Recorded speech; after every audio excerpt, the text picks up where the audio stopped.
إن الحمد لله نحمده ونستعينه ونستغفره ونعوذ بالله من شرور أنفسنا ومن سيئات أعمالنا من يهد الله فلا مضل له ومن يضلل فلا هادي له وأشهد أن لا إله إلا الله وحده لا شريك له وأشهد أن محمدا عبده ورسوله أما بعد فإن خير الحديث كتاب الله وخير الهدي هدي محمد صلى الله عليه وسلم وشر الأمور محدثاتها وكل محدثة بدعة وكل بدعة ضلالة وكل ضلالة في النار.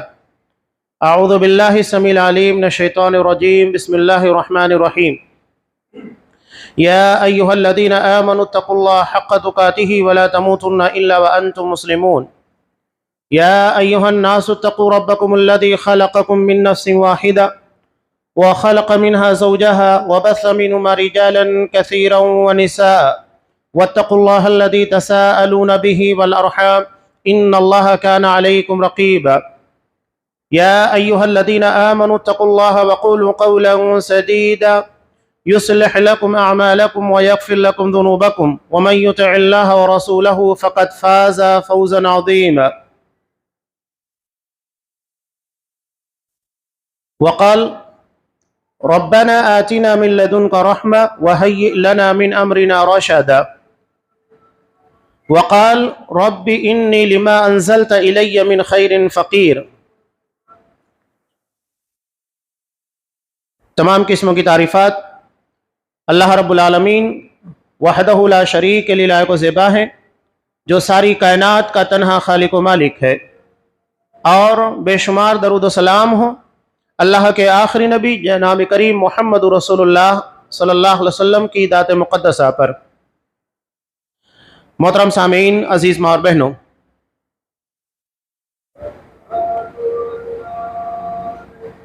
اللہ کی دو اہم صفات رحمان اور رحیم، یہ اللہ کی صفت رحمت سے منسلک ہے۔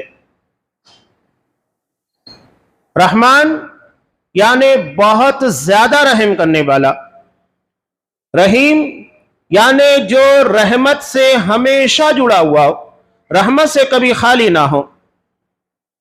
اللہ کے ساتھ یہ دو صفات آپ کو ہر جگہ کے پر نظر آئے گی۔ آپ جب بسم اللہ پڑھتے ہیں، بسم اللہ الرحمن الرحیم،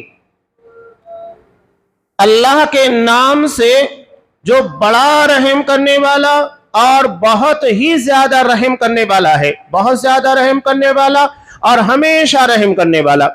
بعض علماء نے یہاں پر اس بارے کے اندر تھوڑا سا تفصیل بیان کی ہے کہ رحمان فی الدنیا یعنی اللہ کی رحمت جو اس کے رحمان سے جڑی ہوئی ہے، یہ دنیا کے لیے، لیکن اللہ کی صفت رحیمیت یہ صرف مومنوں کے لیے خاص ہے۔ وہ رحمان ہونے کی بنیاد کے پر کافر مومن ہر کسی کو نوازتا ہے، اور رحیم ہونے کی بنیاد کے پر صرف مومنوں کے ساتھ رحم کرتا ہے، یعنی وہ رحمت جو صرف مومنوں کے ساتھ خاص ہے، اس بنیاد کے پر اللہ رحیم ہے۔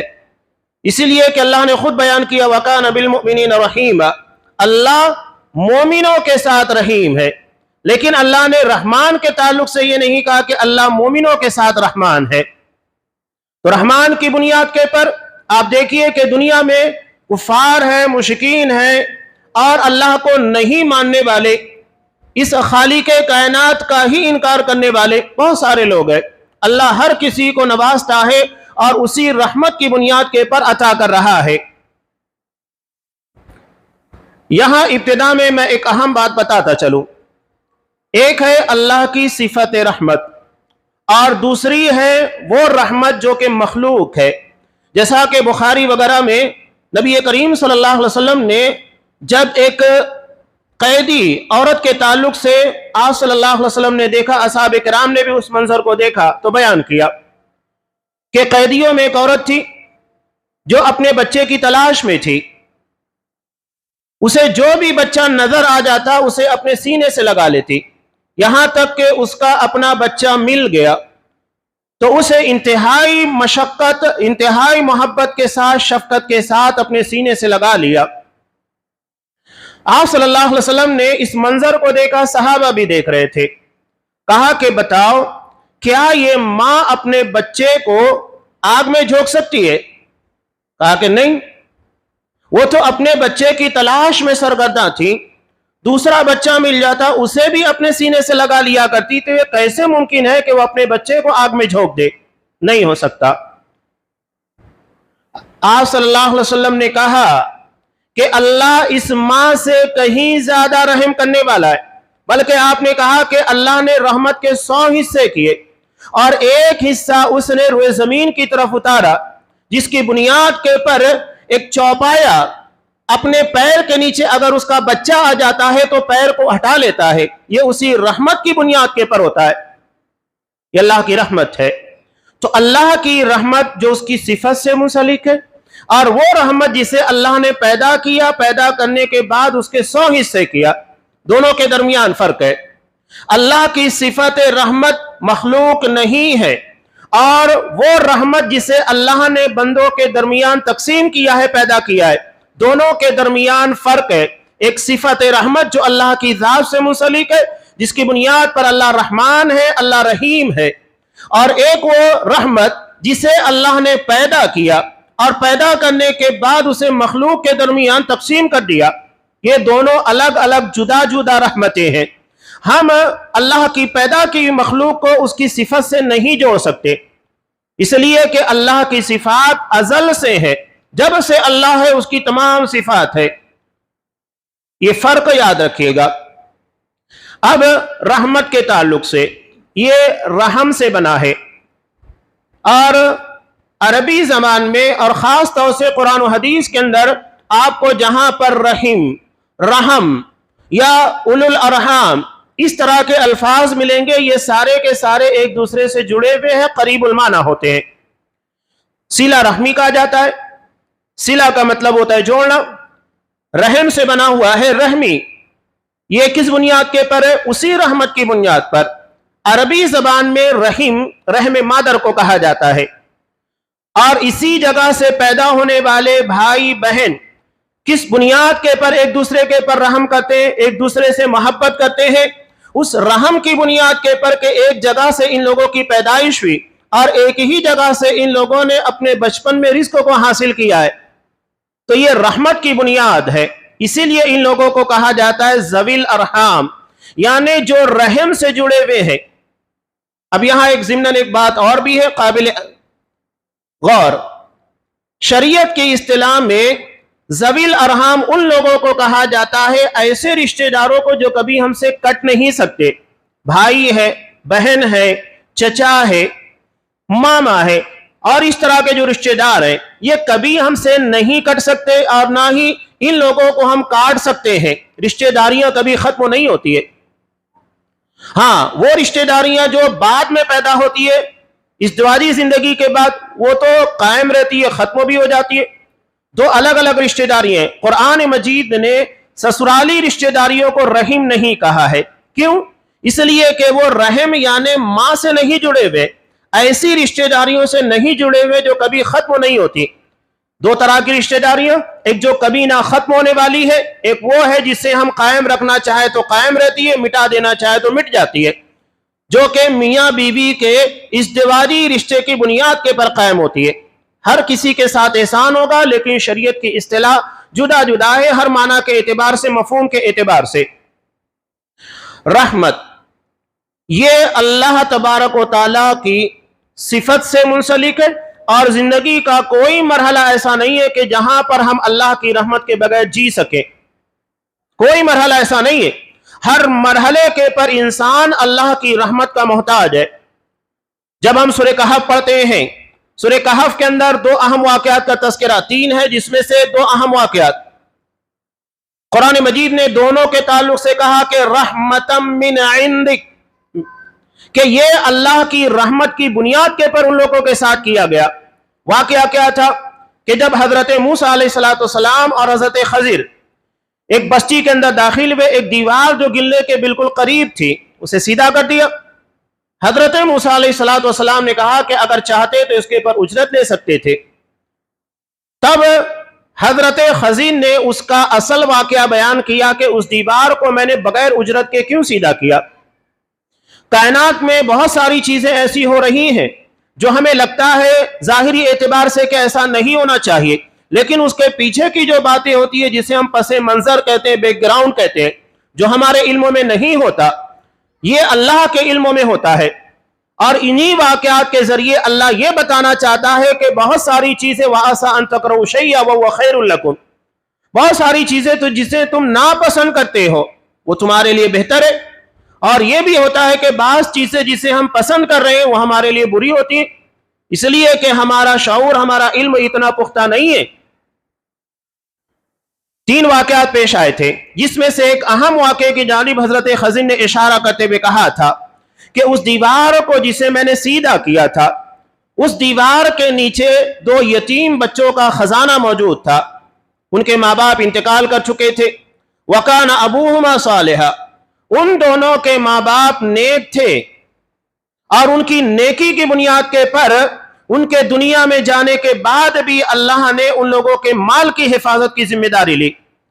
جس دیوار کے نیچے ان لوگوں کا خزانہ موجود تھا وہ دیوار گرنے کے قریب تھی، اگر وہ دیوار گر جاتی تو لوگ اس کے پر قابض ہو جاتے اور وہ یتیم بچے محروم ہو جاتے اپنے ماں باپ کی دولت سے۔ اس دیوار کو سیدھا کرنے کی وجہ سے خزانہ محفوظ ہو گیا، جب وہ جوان ہوں گے اسے نکال لے جائیں گے۔ حضرت خضر نے اس کے تعلق سے کیا بیان کیا؟ یہ میں نے اللہ کی رحمت کی بنیاد کے پر کیا، یہ اللہ کا رحم تھا جس کی بنیاد کے پر ان کا مستقبل، ان کا فیوچر محفوظ ہو گیا۔ کوئی معاملہ ایسا نہیں ہے۔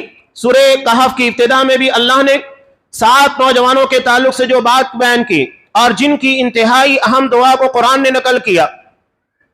یہ جوانی بڑی عجیب چیز ہوتی ہے، اگر ہم اسے بیگانگی کے، دیوانگی کے راستے کے پر لگاتے تو تباہی اور بربادی بچا دیتی ہے، لیکن اگر اسے ہم توحید کے راستے کے پر، دین کی فہم اور سمجھ کی بنیاد کے پر لگا دیں تو ان کے جیسا مثالی نوجوان دنیا کے اندر کوئی نہیں ہوگا، جس کو قرآن مجید نے ہائی لائٹ کیا۔ اصحاب الکہف، کہف والے، پوری قوم، پوری بستی، لاکھوں کی تعداد میں تھے، سب سے ٹکرا گئے، نہیں ڈرتا، نہیں خوف تھا۔ کس بنیاد کے پر ٹکرائے؟ کوئی اپنا ذاتی مفاد نہیں تھا، خاندانی جھگڑا نہیں تھا، کوئی عصبیت نہیں تھی۔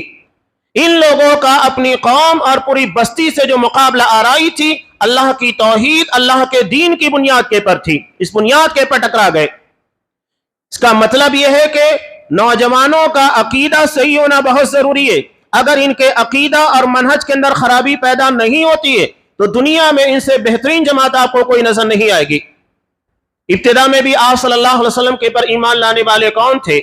یہی نوجوان تھے جن کی عمر عمومی طور کے پر 10 سے لے کر 40 کے درمیان تھی، کوئی بڑی عمروں کا ان لوگوں کے درمیان شامل نہیں تھا، اور انہی لوگوں نے صبر و ضبط اور تحمل کا جو مظاہرہ کیا، آج بھی وہ مکہ کی تاریخ میں جو کہ آپ صلی اللہ علیہ وسلم کے ابتدائی دور جو نبوت کا تھا محفوظ ہے۔ کیا کچھ برداشت نہیں کیا؟ چند افراد تھے جن کی عمریں زیادہ تھیں، حضرت یاسر تھے، حضرت سمیہ تھی، چند لوگ تھے جن کی عمریں 50 سے تجاوز کی بھی تھی، ورنہ سب کے سب عمومی طور کے پر 40 کے اندر ہی تھے۔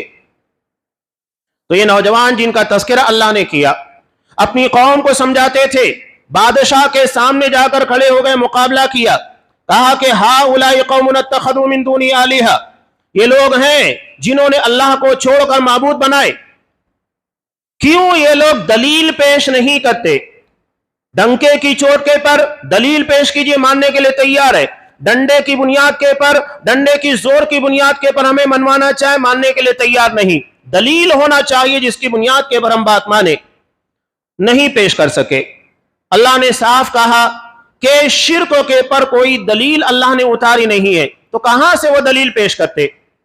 نتیجہ یہ ہوا کہ ان لوگوں کو مارنے کی پلاننگ کی گئی۔ انہوں نے اللہ سے ایسے موقع کے پر دعا کی جب پوری بستی جو کہ لاکھوں کی تعداد میں تھے، اب لاکھوں کے مقابلے میں 7 لوگوں کی کیا اہمیت ہے؟ کوئی اہمیت نہیں ہے۔ اتنی بڑی تعداد کے مقابلے میں 7 نوجوان لوگ تھے جن کے اپنے معیشت کا، جن کی اپنی بقا کا، جن کے اپنے گزران کا، ہر چیز کا معاملہ سنگین تھا، اپنے تحفظ کا، سیکورٹی کا۔ انہوں نے اللہ سے ایک دعا مانگی، ربنا آتنا من لدنک رحمہ، کہ اللہ تو اپنے پاس سے ہمارے لیے رحمت کا نزول فرما. یہ رحمت کون تھی؟ یہاں پر رحمت کا مطلب تھا اللہ کی طرف سے رزق کا انتظام ہونا، اس لیے کہ معاشی اعتبار سے ان لوگوں کا بائیکاٹ تھا. جب پوری بستی ان لوگوں کے خلاف ہے تو ان لوگوں کو معاشی اعتبار سے کہیں کام کرنے کے لیے، معیشت کے لیے کوئی سہارا موجود نہیں تھا. چنانچہ نتیجہ کیا ہوا؟ انہوں نے اللہ سے رزق مانگا، کہا کہ اللہ تو روزی عطا فرما اپنے پاس سے، بظاہر ہمارے لیے کوئی سہارا نہیں ہے، ساری جگہیں مسدود کر دی گئی ہے، کاروبار تہس نہس کر دیا گیا ہے، کوئی ہمیں نوکری پر رکھنے کے لیے تیار نہیں. اور آج بھی آپ دیکھیے کہ دھیرے دھیرے دائرہ اسی طرح تنگ کیا جا رہا ہے. قرآن مجید پڑھیے، ہر جگہ کے پر آپ کو ساری دلیلیں ملے گی. انہوں نے اللہ سے رحمت کا مطالبہ کیا، ربنا آتنا من لدنک رحمہ، کہ اے ہمارے پروردگار اپنے پاس سے ہمارے لیے رحمت کو نازل فرما جو ہمارے لیے رحمت کا ذریعہ بنے. وَهَيِّئْ لَنَا مِنْ أَمْرِنَا رَشَدًا، اور ہمارے معاملے کے اندر ہمیں رشد عنایت فرما. رشد کسے کہتے؟ صحابہ کے بارے میں قرآن مجید نے سورہ حجرات کے اندر بیان کیا، اولئک هم الراشدون، کہ صحابہ کی جماعت ہی راشدون ہے. رشد کے مقابلے میں عربی زبان میں غی استعمال ہوتا ہے، غوایت. ایک ہے ضلالت اور دوسرے ہے غوایت. ضلالت ایسی گمراہی کو کہا جاتا ہے جس میں انسان کو علم نہ ہو، یعنی بغیر علم کے گمراہ ہو گیا، اسے کچھ پتا نہیں تھا، علم نہیں تھا، غلط راستے کے پر چلا گیا. مثال کے طور پر ایک شخص کو شرک کا علم نہیں تھا، بدعات کا علم نہیں تھا، گناہ کا علم نہیں تھا، اس لیے کہ وہ قرآن اور حدیث نہیں پڑھے گا تو اسے کیسے پتا چلے گا شرک کیا ہے، بدعت کیا ہے، خرافات کیا ہے، گناہ کیا ہے، تو وہ کر بیٹھے گا. یہ جہالت ہے. اور اس کے مقابلے میں آتا ہے غوایت. غوایت کا مطلب ہوتا ہے علم کے بعد کی گمراہی، یعنی اسے شرک کے بارے میں بھی علم، بدعات، گناہ، ساری چیزوں کے بارے میں علم. ایک شخص اگر تجارت کر رہا ہے، اس کو معلوم ہے کہ دھوکہ دینا غلط ہے، دھوکہ دے رہا ہے. ایک آدمی تجارت کر رہا ہے، اسے معلوم ہے کہ ڈنڈی باندھنا، کسٹمر کو سامان کم تول کر دینا یہ گناہ ہے، دھوکہ ہے، اس کے بعد بھی وہ یہ کام کر رہا ہے، تو اسے ہم ضلالت نہیں کہیں گے، غوایت کہیں گے. یعنی ایسی گمراہی جو علم کے بعد ہے، جانتے بوجھتے ساری برائیوں کا اور گناہ کا ارتکاب کر رہا ہے. تو دونوں کے درمیان فرق. ان لوگوں نے اللہ سے رشد مانگا تھا، یعنی ایسی ہدایت جو علم کی بنیاد کے پر، جس کے پر انسان قائم رہتا ہے. بس اوقات علم کے آنے کے بعد لوگ گمراہ ہوتے ہیں اور یہ گمراہی بہت شدید ہے. قرآن مجید نے دو قوموں کا تذکرہ کیا، مغضوب اور ضالین. ایک وہ قوم جس پر اللہ کا غضب، اللہ کا غصہ نازل ہوا، اور دوسرے ضالین تھے، گمراہ ہو گئے، یعنی بغیر علم کے گمراہ ہوئے. ان لوگوں کو شریعت کا، دین کا علم نہیں تھا. عمومی طور پر مفسرین بیان کرتے ہیں کہ مغضوب یعنی جس قوم کے پر اللہ کا غضب نازل ہوا وہ یہود تھے، اور ضالین گمراہ ہونے والے یعنی جن لوگوں کے پاس علم نہیں تھا، نیکی کے نام پر گمراہ ہو گئے، یہ نصارہ ہے. یہود اور نصارہ کی گمراہی کے درمیان فرق ہے. یہودیوں کے پاس مکمل علم تھا. یہ وہی لوگ تھے جو انصار کو کہا کرتے تھے کہ ایک نبی آنے والا ہے جس کے آنے کے بعد ہم اس پر ایمان لائیں گے، دنیا پر چھا جائیں گے. یہ خود لوگوں کو بیان کرتے پھر رہے تھے جس کے منتظر تھے. لیکن جب آپ صلی اللہ علیہ وسلم کے آنے کی خبر ملی اور ساری نشانیاں موجود تھی ان کی اپنی کتاب تورات کے اندر بھی، اور نبی کو دیکھنے کے بعد ان لوگوں نے کہا کہ یہ وہی نبی ہے جس کے ہم انتظار میں تھے. یہاں تک کہ یہودیوں کا سردار ہوئی بن اخطب جو نبی کریم صلی اللہ علیہ وسلم کا سسر بھی تھا، حضرت صفیہ رضی اللہ تعالیٰ عنہ کا باپ، حضرت صفیہ خود بیان کرتی ہیں کہ جب آپ صلی اللہ علیہ وسلم مدینہ تشریف لائے تو میرے باپ نے میرے چچا کو مدینہ میں بھیجا کہ جا کر دیکھو یہ وہی نبی ہے جس کے بارے میں ہم انتظار کر رہے تھے. میرے چچا گئے. جانے کے بعد جب رات کو تھکے ماندے آئے تو میں نے دیکھا کہ یہ دونوں بیٹھ کر آپس میں باتیں کر رہے ہیں. تو میرے باپ نے پوچھا کیا یہ وہی نبی ہے؟ کہا کہ ہاں. وہ ساری نشانیاں موجود ہیں جو تورات کے اندر ہیں اس نبی کے بارے میں جو آخری نبی ہوگا. تو کرنا کیا ہے؟ ہوئی بن اخطب کہتا ہے اللہ کی قسم جب تک زندہ رہیں گے مخالفت کریں گے. کیوں مخالفت کریں گے؟ یہ ہماری برادری کا نہیں ہے، بنی اسرائیل کا نہیں ہے، بلکہ بنی اسماعیل کا ہے۔ برادری کی بنیاد کے پر، نسل کی بنیاد کے پر اتنا خطرناک تعصب۔ حضرت ابراہیم علیہ السلام کے دو بیٹے، حضرت اسماعیل اور حضرت اسحاق، اللہ نے حضرت اسحاق علیہ السلام کی نسل سے تمام انبیاء کو بھیجا۔ حضرت اسحاق علیہ السلام کے بیٹے تھے حضرت یعقوب، انہی کا نام اسرائیل تھا، اور ان کے بیٹے تھے حضرت یوسف علیہ السلام اور بقیہ 11 بھائی۔ تو 12 بھائیوں کے پر ان کے 12 قبیلے، انہی کو بنی اسرائیل کہا جاتا ہے، یعنی اسرائیل کے بیٹے۔ سارے انبیاء اور رسول انہی لوگوں میں آئے۔ اب آخری نبی محمد صلی اللہ علیہ وسلم کو اللہ نے بنی اسرائیل میں سے نہیں بلکہ بنو اسماعیل یعنی حضرت اسماعیل علیہ السلام کی نسل میں مبعوث کیا۔ کتنا فرق تھا دو بھائیوں کا؟ بڑے بھائی حضرت اسماعیل ہیں، چھوٹے بھائی حضرت اسحاق ہیں۔ ان دونوں کے درمیان کیا فرق ہے؟ حضرت ابراہیم کے پر تو سب ایک ہو جاتے ہیں، لیکن محض تعصب کی بنیاد کے پر ان لوگوں نے محمد صلی اللہ علیہ وسلم کو تسلیم نہیں کیا۔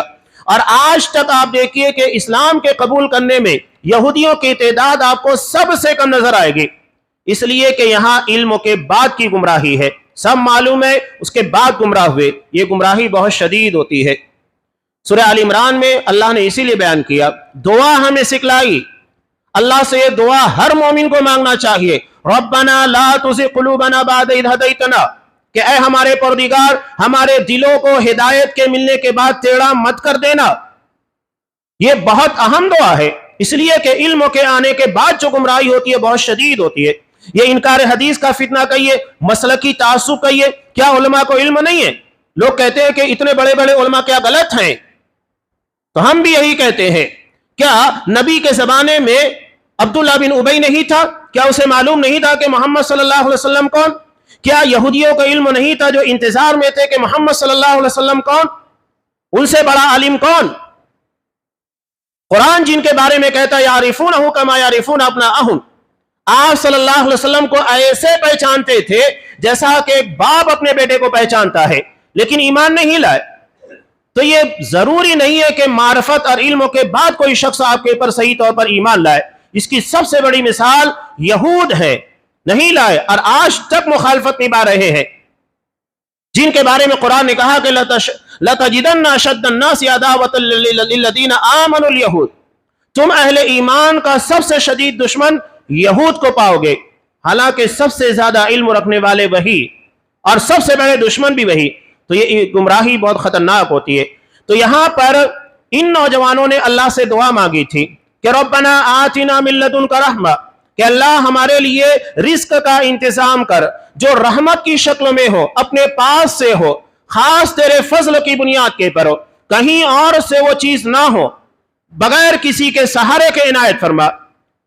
اور اس کے بعد جو دعا کا دوسرا حصہ تھا، ظاہری یعنی دنیاوی نظم و نسق کے بعد جس کے بنیاد کے پر ہمارا جسم و پروان چلتا ہے، جسم زندہ رہتا ہے، اس کے بعد اپنی ہدایت روحانی زندگی جس کی بنیاد کے پر زندہ رہتی ہے، اس کے بارے میں اللہ سے دعا مانگی کہ وَهَيِّئْ لَنَا مِنْ أَمْرِنَا رَشَدًا، کہ اللہ تو ہمیں ہدایت کے پر قائم رکھ، ہدایت کے بعد ہمیں گمراہ نہ کرنا۔ ایسا نہ ہو کہ اتنا بڑا قدم جو ہم اٹھا رہے ہیں یہ قدم غلط ہو، پوری قوم سے ٹکرا جانا۔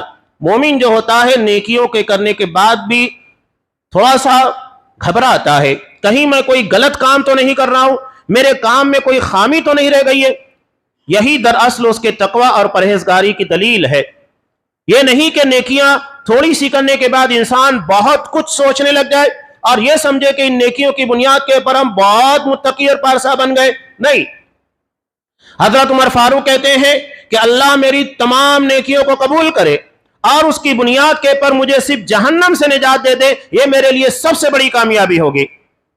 آدمی تقوی کے معیار کے پر جتنا بلندی تک پہنچے گا اسے اتنا زیادہ فکر ہوگا اس بات کی کہ کہیں میرا کوئی قدم غلط نہ ہو، کہیں پر میں ناکام نہ ہو جاؤں۔ یہ بہت اہم چیز ہوتی ہے کہ اپنی ناکامی کے بارے میں فکر مند رہنا، کہیں ہمارے سے کوئی قدم غلط طریقے سے نہ اٹھے۔ انہوں نے وہی چیز مانگی اور اللہ نے ایسا انتظام کیا، 309 سال کے لیے ان لوگوں کو کہف یعنی غار کے اندر سلا دیا، جہاں تک پوری قوم کی رسائی نہیں ہو سکی۔ ایسا حفاظت اللہ تبارک و تعالیٰ کی طرف سے کیا گیا. تو جب اللہ ان 7 نوجوانوں کو اپنی رحمت سے ڈھانپ سکتا ہے، پوری قوم سے بچا سکتا ہے، تو پھر آج مسلمانان ہند کہیے یا مسلمانان عالم کہیے، کیا وہ اللہ کی رحمت کے مستحق نہیں؟ کیا وہ اللہ کے رحم کے محتاج نہیں؟ یقیناً ہے. پھر یہ رحمت کیوں نہیں نازل ہوتی؟ یہ ہمارے لیے اہمیت رکھتی ہے. جب آپ نے کہا کہ اللہ نے رحمت کے 100 حصے کیے، ایک حصے کی بنیاد کے پر ایک ماں اتنا رحم کرتی ہے، تو وہ ارحم الراحمین کتنا رحم کرنے والا ہوگا. اگر ہماری ماں، جس کی مثال آپ صلی اللہ علیہ وسلم نے بیان کی، یہ ہم پر رحم نہ کرے تو سوچنے کی بات ہے، غلطی ماں کی نہیں ہے، غلطی بچے کی ہے کہ اس نے ماں کو ایسا ناراض کر دیا ہے کہ وہ اس کے پر ترس کھانے کو تیار نہیں. تو یہ ہمارے لیے اہمیت رکھتا ہے کہ ارحم الراحمین کو ہم اپنی طرف متوجہ نہیں کر پا رہے، اس کی رحمت ہماری طرف متوجہ نہیں ہو پا رہی ہے، خامیاں ہمارے اندر ہے، یہی اہمیت بتانا مقصود ہے. میں ایک اور دعا کا تذکرہ کیا اور اسی تناظم میں جو باتیں آپ کے سامنے پیش کرنے کی کوشش کر رہا ہوں. حضرت موسیٰ علیہ السلام کے ایک بہت جامع اور پیاری دعا سورہ قصص میں اللہ نے بیان کیا. حضرت موسیٰ علیہ السلام ایک دعا مانگتے ہیں، ربی انی لما انزلت الی من خیر فقیر، کہ اے میرے پروردگار، تو جو بھی خیر اور بھلائی میری طرف نازل کرے میں اس کا محتاج ہوں. ایک چھوٹی سی دعا ہے، اللہ نے اس دعا کی برکت سے کتنا نوازا. میں کچھ بیک گراؤنڈ کو بیان کروں، کچھ آگے کی باتیں، تو سمجھ میں آئے گا کہ دعا کی اہمیت اور افادیت کیا ہے. حضرت موسیٰ علیہ السلام یہ فرعون کے دربار میں پل رہے تھے، اور یہ بھی اللہ کی حکمت اور اس کی تدبیر کا حصہ تھا، اس لیے کہ انہیں فرعون کے دربار میں جب دعوت و تبلیغ کی ضرورت پیش آئے تو وہاں پر جاتے ہوئے انہیں اجنبیت محسوس نہ ہو. اس لیے کہ شاہوں کا جو محل ہوتا ہے، انسان وہاں جا کر اس کنڈیشن کو دیکھنے کے بعد مرعوب ہوتا ہے، اور انسان کے پر ذہنی طور کے پر وارفتگی طاری ہو جاتی ہے. تو اللہ نے شروع سے ہی انہیں محل کے اندر رکھا تاکہ جب فرعون کے دربار میں جائے تو کسی قسم کی مرعوبیت نہ ہو، کہ اس کی تدبیر کا حصہ تھا. حضرت یوسف علیہ السلام کو عزیز مصر کے پاس بھیجا، کیوں؟ تاکہ حکومت کے چلانے کے تمام طور طریقے وہ سیکھ جائیں. یہ اللہ کی تربیت کا حصہ. اللہ اگر ہمیں کسی بھی حالت میں کسی مقام کے پر پہنچا رہا ہے، اس کا مطلب یہ ہے کہ وہاں پر ہماری زندگی کا کوئی اہم موڑ ہے، وہاں پر ہمیں کہیں اور لے جانے کے لیے لے جایا جا رہا ہے. یہ اہمیت ہوتی ہے. حضرت موسیٰ علیہ السلام دربار میں پل رہے تھے، چونکہ یہ بنی اسرائیل کے تھے اور آل فرعون یعنی قبطی، ان دونوں کے درمیان رسا کشی تھی. یہ قبطی بنی اسرائیل کے پر ظلم کیا کرتے تھے، انہیں غلام بنا کر رکھے ہوئے تھے. ہوا یوں کہ ایک بنی اسرائیلی اور ایک قبطی، ان دونوں کے درمیان جھگڑا ہو رہا تھا. حضرت موسیٰ علیہ السلام گئے اور دیکھا کہ وہ قبطی جو آل فرعون کا تھا وہ ظلم کر رہا تھا، اسے ایک تھپڑ مارا، جگہ پر مر گیا. حالانکہ قتل کا ارادہ نہیں تھا، لیکن اللہ نے ان کے ہاتھوں میں طاقت اتنی زیادہ دی تھی، اور نبی کا جاہ و جلال ایسا ہوتا ہے، چنانچہ ایک ہی تھپڑ کے پر جگہ پر گر گیا. اب ہوا یوں کہ یہ بات چھپی بھی تھی، لیکن دوسرے روز حضرت موسیٰ علیہ السلام نے دیکھا کہ وہی بنی اسرائیلی ایک دوسرے شخص سے جھگڑا کر رہا ہے. پھر اس کی مدد کے لیے پہنچے. اب کہتے ہیں نا، نادان کی دوستی جی کا جنجال. وہ یہ سمجھا کہ حضرت موسیٰ مجھے مارنے کے لیے آ رہے ہیں، راز کو کھول دیا اور کہا کہ موسیٰ اترید ان تقتلنی، کیا تم مجھے مار دینا چاہتے ہو جیسا کہ تم نے کل ایک آدمی کو مارا تھا؟ وہ راز جو چھپا ہوا تھا وہ ظاہر ہو گیا. اب حضرت موسیٰ علیہ السلام کے تعلق سے فرعون کے محل میں مشورہ ہو رہا تھا کہ قتل کے بدلے میں حضرت موسیٰ کو مار دیا جائے. اب اسی دربار میں ایک شخص جو حضرت موسیٰ کا خیر خواہ تھا، اس نے آ کر اطلاع دے دی. حضرت موسیٰ علیہ السلام اسی جگہ سے پیدل مدین کی جانب نکلے. ایک لمبا سفر طے کیا، تنہا تھے، نہ سامان تھا، نہ زیادہ راہ، کچھ بھی نہیں تھا، جیسے ہی معلوم ہوا سیدھے نکل گئے. اب مدین پہنچنے کے بعد انسان جب ایسے عالم میں جاتا ہے کہ پیچھے اس کے قتل کی سازش رچی جا رہی ہو اور وہ بھی حکومتی سطح کے پر، یعنی وہ مصر کسی صورت میں جا نہیں سکتے، اور مدین کے بارے میں علم نہیں تھا کہ ایک نئے شہر کے اندر آئے ہوں، پتہ نہیں کون لوگ ہے کیا ہے۔ انسان کو اجنبیت کی بنیاد کے پر ڈر لگتا ہے، کون اپنا ہے، کون میرا ساتھ دے گا، کون مجھے بچائے گا۔ وہاں پر انہوں نے دیکھا کہ ایک کنواں ہے، کنویں کے پر لوگ آ کر اپنے جانوروں کو پانی پلا رہے ہیں۔ دو نوجوان بچیاں تھیں، وہ کنارے ہٹی ہوئی تھی، انہوں نے ان نوجوان بچیوں کی بکریوں کو پانی پلا دیا مفت میں، اور اس کے بعد ایک درخت کے سائے میں آ کر بیٹھے اور وہاں اللہ سے دعا مانگی، ربی انی لما انزلت الی من خیر فقیر۔ کس وقت حضرت موسیٰ دعا کر رہے ہیں، نہ ان کے لیے چھت ہے، یعنی رہنے کے لیے کوئی جگہ نہیں، ایک اجنبی بستی کے اندر ہے، نامعلوم شہر ہے، اور پیچھے ان کے قتل کی سازش رچی جا رہی ہے، جان کے دشمن بنے ہوئے لوگ۔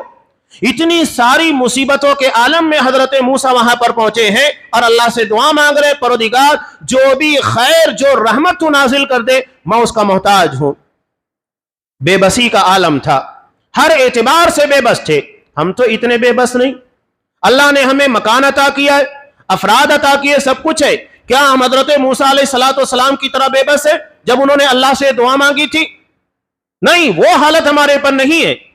تو غور کیجئے کہ اللہ نے ہمیں بہت بہتر حالت میں رکھا ہے، اللہ کا رحم ہے ہمارے پر کہ اللہ نے اتنی ساری سازشوں کے باوجود بھی ہماری حفاظت کی۔ آج ہماری معیشت بہتر ہے، ہمارے جان مال عزت و ناموس کی بہرحال حفاظت ہے، یہ بہت بڑی نعمت اللہ کی۔ اس کے بعد اللہ نے اس دعا کی برکت سے کیا عطا کیا؟ وہ حضرت شعیب کی دونوں بچیاں تھیں جنہیں مدین کی طرف نبی بنا کر بھیجا گیا تھا۔ اب اللہ نے وہ تمام چیزیں عطا کی جو ایک شخص کی زندگی کے لیے ضروری ہوتا ہے۔ حضرت شعیب کے پاس گئے، وہاں جانے کے بعد اپنے واقعے کو بیان کیا، میرے پر کیا بیت رہی ہے، کیا چل رہا ہے۔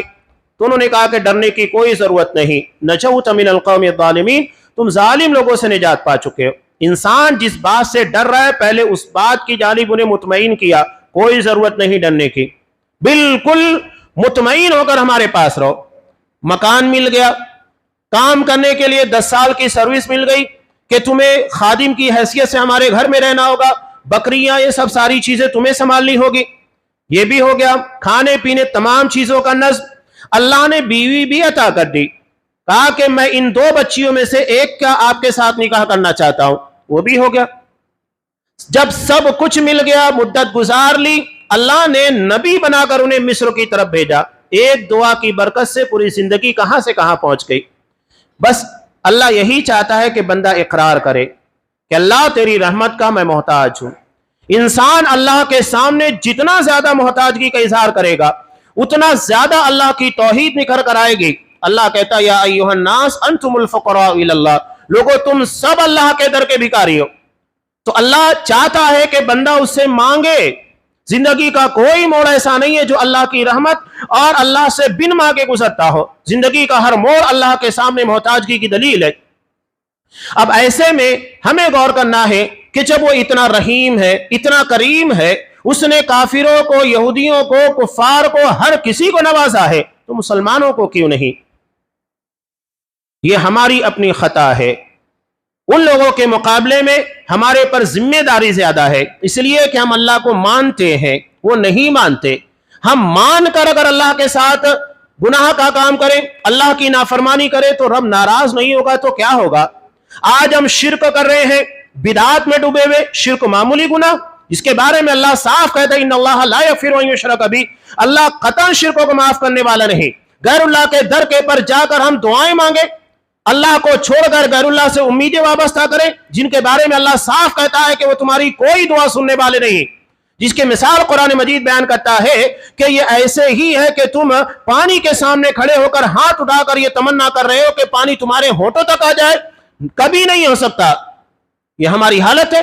اس کے بعد ہم یہ چاہیں کہ اللہ ہمارے پر رحم کرے، ہم اللہ کو ناراض کرے اور چاہے کہ وہ ہمارے پر رحم کرے، ہم بدعت کی بنیاد کے پر نبی کریم صلی اللہ علیہ وسلم کی سنتوں کی مخالفت کریں اور یہ چاہیں کہ ہمارے پر اللہ کی رحمت نازل ہو، جبکہ قرآن مجید نے صاف کہا فَلْيَحْذَرِ الَّذِينَ يُخَالِفُونَ عَنْ أَمْرِهِ أَن تُصِيبَهُمْ فِتْنَةٌ أَوْ يُصِيبَهُمْ عَذَابٌ أَلِيمٌ۔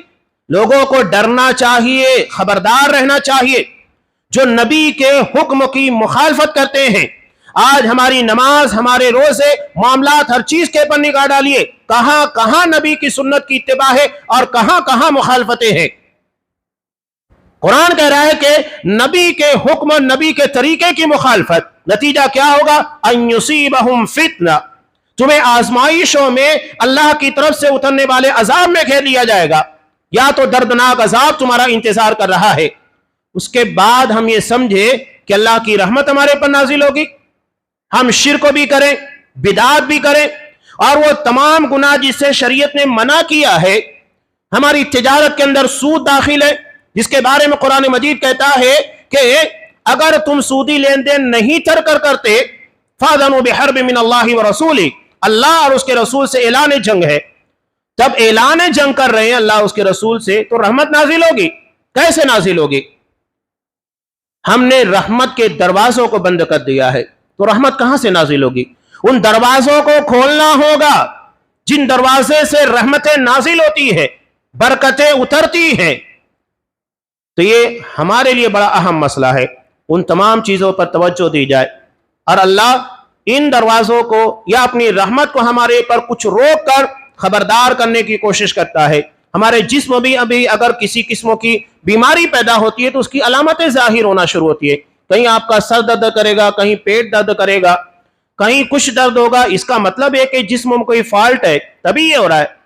بغیر کسی وجہ کے نہ آپ کا سر درد کر سکتا ہے، نہ پیٹ میں تکلیف ہو سکتی ہے، نہ کہیں اور تکلیف ہو سکتی ہے۔ یہ سب کے سب کہیں کسی قسم کی خامی کی دلیل ہوتے ہیں۔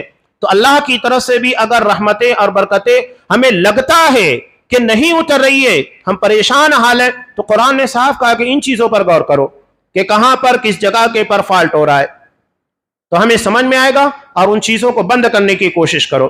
اگر پانی ٹپک رہا ہے تو یقینی بات ہے کہ سوراخ کہیں موجود ہے، بغیر سوراخ کے ناممکن ہے کہ پانی ٹپکنا شروع ہو جائے، تو ہمیں ان چیزوں پر توجہ دینا ہے۔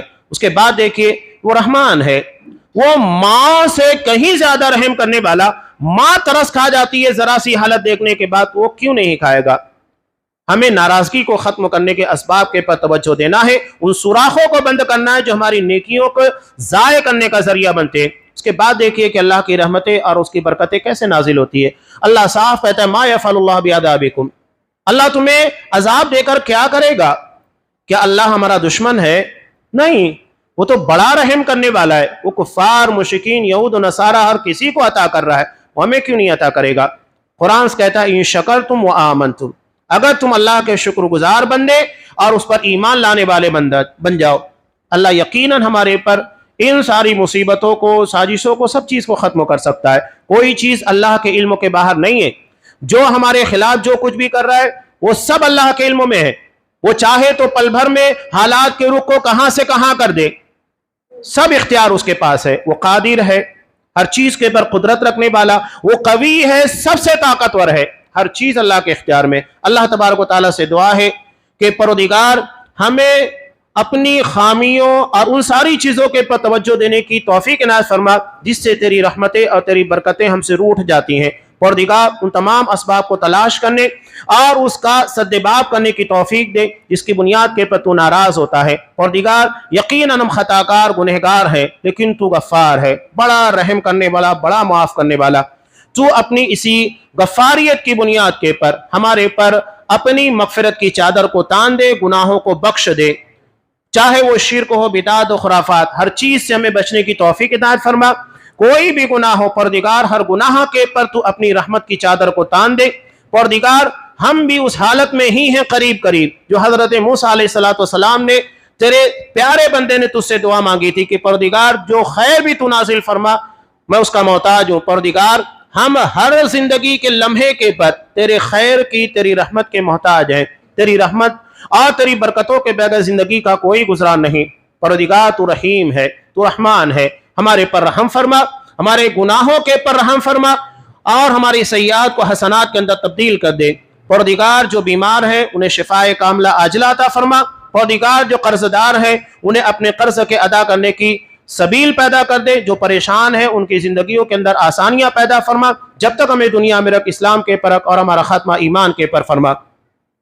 آمین. بارک اللہ لنا ولکم فی القرآن العظیم ونفعني وإياكم بالآیات والذکر الحکیم انہ تعالی جواد کریم ملک بر رحیم.